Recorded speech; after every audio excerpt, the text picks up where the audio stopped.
ចាំខឹងបងឬហើយងោទៀតហើយថ្លៃហើយអ្វីមិនលើកលែងបងនឹកអូនខ្លាំងណាស់រាល់ពេលអូនងម្ដងកិច្ចមកពីបងនួនអងបិទទូរស័ព្ទទៀតពេលណាអូនងោបងញ៉ាំមិនបានគេងក៏មិនលក់លែងឃើញស្នាមញញឹមអូនបើទូរស័ព្ទទៅពេលទៅស្ដាប់បងរួមលងពិតមិនដឹងខ្លួនថាស្ងួនអន់ចិត្តទេថ្លៃឬខឹងបងភ្លេចខួបស្រីបងច្រឡំថ្ងៃពីស្អីបងមិនភ្លេចទេ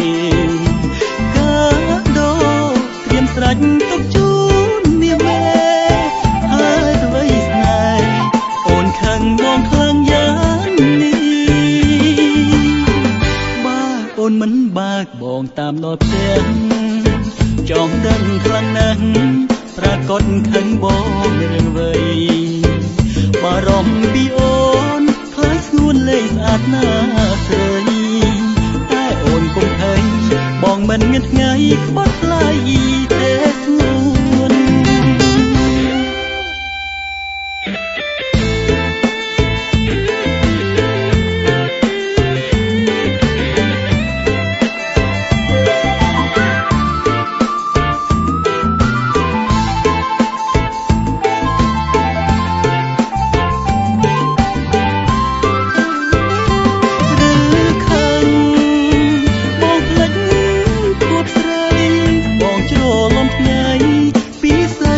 មិនភ្លេច